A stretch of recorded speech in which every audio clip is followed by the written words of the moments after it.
Hey, everybody. Welcome to another episode of Confessions of a Parent Coach. I am your host, Ann Kaplan.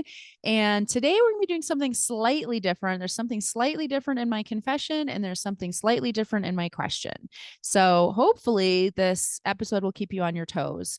And truly, I decided to record this as a podcast episode after beating my head against the wall for way too long, trying to figure out how to write this as a long form email. And the more I kept writing, the more I realized, you know what? This needs to be a podcast episode because this is one of those topics that's just so much easier to talk about than write about, I think, at least for me personally. And so, what that is something that I bet you have said. If you haven't said it, I'm sure you have heard other parents say it. And I know for sure I hear parents say it all the time as a coach, which is school is our kids' job. Have you heard that before? Yeah, I have too. And I will say, I think it's easy to fall into that mindset. I'm going to talk a little bit more about that mindset and what we're going to do with it. But first, got to start the episode with a confession, right? That's how we do it. And this confession, like I said, it's a little bit different today because I'm actually not embarrassed at all about this. In fact, I'm kind of weirdly proud of it. So I don't know if it counts as a confession. Maybe it's just a brag. But that is that I really do not pay almost any attention at all to my kids' grades or their performance in school whatsoever, really. And if that makes you feel a little bit uncomfortable or think, well, yeah, but that's what our brain loves to do, come up with a bunch of yeah buts. Yeah, but probably your kids do great in school, or yeah, but your kids might not be neurodiverse like my kid, or whatever. Hopefully, as we keep talking today, you're going to settle into that idea a little bit more and it's going to make a little bit more sense to you. And also, I probably have answers to all your yeah buts. Like, for example, I have two neurodiverse children and my kids do not get great grades in school all the time. So, let's dig in. And the other reason why I said today's a little bit different is I'm going to actually ask the question first. Instead of ending with a listener question, I'm going to start with the listener question because this question actually was asked in my coaching group.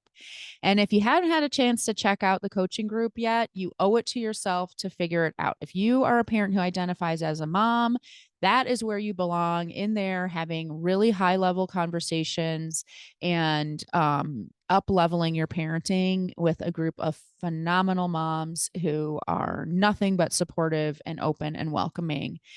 And here is a really great example of that vibe. I got this question from a client on one of our group calls, probably a couple months ago, actually.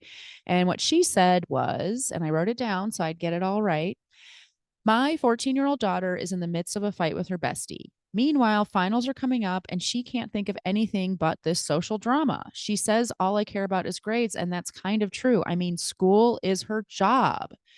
So, yeah, school's her job. How many of us think that? No shame in thinking that. I think that's something that's almost like baked into the zeitgeist. It's certainly something that was told to me when I was a kid. And it's not necessarily entirely wrong that school's our job. I mean, for goodness sakes, kids spend 6 to 8 hours a day, 5 days a week in school. Like, it's a majority of their time is spent in school. So it is their job. It's their thing that they're spending all of their time doing. However, sometimes, and I would say actually a lot of times, we take the idea of quote unquote school is their job and make it mean that if they aren't getting good grades, they're not doing their job. If they're not getting the best grades they possibly could, they're not doing their job. If they're getting in trouble in school, they're not doing their job. If they're missing class, they're not doing their job. If they are having social drama, they're not doing their job. If they're focusing on all of that stuff instead of academics, they're not doing their job. If they have missed assignments, they're not doing their job. And then all of that translates into us parenting in really ineffective ways where our eyes are really not on the prize at all. Trying to really fixate on their grades, punishing them when they make mistakes in school, and kind of lecturing them. I mean, most of the time when we've heard the expression school is your job, it's because it was part of a larger TED talk our parents were giving us about how we really need to shape up and fly right, right? So, what I did with this client is exactly what I want to do with all y'all on this episode today.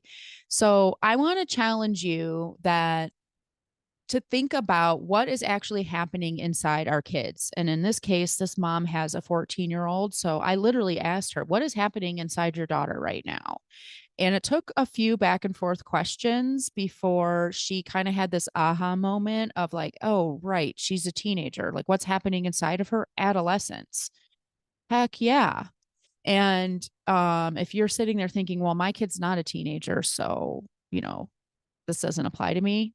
Sorry, survey says, eh. We really need to be thinking about what's happening inside of our children, where they are developmentally, where they are in their life journey, specifically, all of that stuff, because school may or may not be our kids' job, but it's also something that's happening overlaid upon their childhood. And we really need to think about that. Now, in this mom's case, it was adolescence, which makes it even easier for us to have this conversation of awareness around what's happening inside of her. But if you have a tween, the same conversation is necessary. If you have a toddler, if you have a school age kid, if you have a young adult who's in college or not in college, the same question applies. What is happening inside of your kid right now? And then as she kind of thought about like this adolescence thing, I was like, yeah, exactly.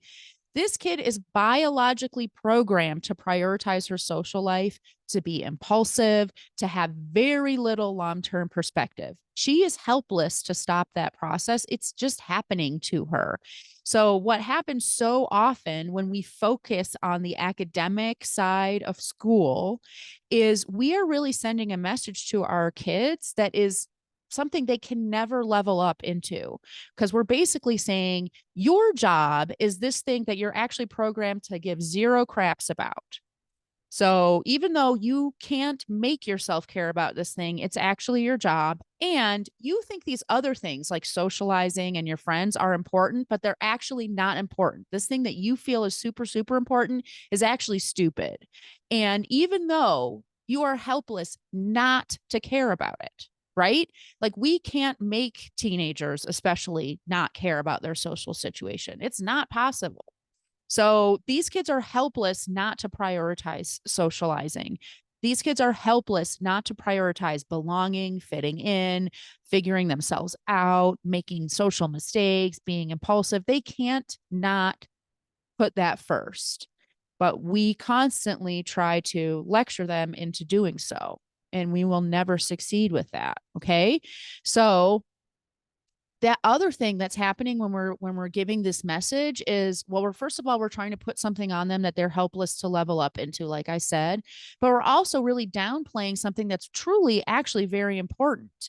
This part of a teenager's life, once again, doesn't necessarily have to only be teenagers, but what is happening during childhood, our kids' job is not academics. Our kids' job is becoming themselves. That is the job of childhood, and it is especially the job of adolescence. So, no matter how we push our kids not to do their jobs, they can't stop themselves. They will always, always, always prioritize the experiences and mistakes they need to have to become themselves over any other long term, adult viewpoint goals we set for them.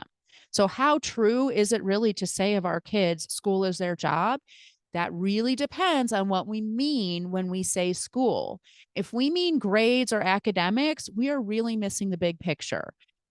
But school is really important for our kids. It is their job in the sense that school is this giant petri dish of social and emotional experimentation. That's a safe space for them to screw up. They get to make all these mistakes and learn all these lessons when the stakes are relatively low. And that huge petri dish of experimentation, we have no idea the amazing penicillin that can come out of that, right? So, in that sense, yes, school is our kids' job. And then if we can have that vantage point on it when we put the emphasis to our kids that it's their job when they make mistakes at school, when they get in trouble, when they have friend drama, when they don't seem to prioritize their academics, we have that understanding. And instead of trying to get them to make something important to them that isn't, or to make something not important to them that is, instead we can hold boundaries and enforce them around things like academic expectations, while supporting them as they navigate through this crazy big space. So with this mom who asked this question, my final sort of coaching for her was to really say, when she comes to you and she's all, bent out of shape about this friend drama, just meet her where she's at. Drop your agenda about her grades. And if she says to you, oh my gosh, finals are coming up, how will I ever succeed? You can give the message to your kiddo that's like, yeah, you're right. School is coming to a close this semester. You have finals coming up, and you get to decide if you are able to put aside this friend drama so that you can prioritize your grades if that's what's important to you, or you won't, and that's okay. And in this case, this mom had already set a really great container for her kiddo, which was that her kid wanted a new phone, and getting the new phone was contingent on her achieving, a certain GPA that semester or whatever. And so the mom was able to say to her, if you decide that you really want to prioritize your grades, I'm totally happy to help you, process this stuff with your friends so that you can really make it happen. And if you don't, that's okay. You know what? You weren't able to do that because your friend stuff was more important to you. And that's what felt better to you. And you'll try it again for next semester. And so you can see how having that container allows this mom to still, have realistic standards about performance without making that the sole and only message that she's sending to her kid, or making her messaging to her child really argue with reality. So it's really important that we do not see the social machinations of our teens as petty distractions and nonsense. They absolutely are not. And that's true even of younger children, not only teens. When we see the things that are important to our children as petty, we are putting such a wedge between us and them. It's important to them. It's important. That doesn't mean you need to get invested in making it come out the way they want to, but you can validate their emotions and be with them while this thing that feels really dumb to us, and trust me, it really does feel dumb sometimes, parenting 3 teenagers over here, and I could tell you some stories. But becoming themselves and learning how to navigate humanity is the most important Everest our kids will ever climb, even though a lot of the things that get them from point A to point B are really frustrating. They may feel petty, or they may feel like nonsense to us.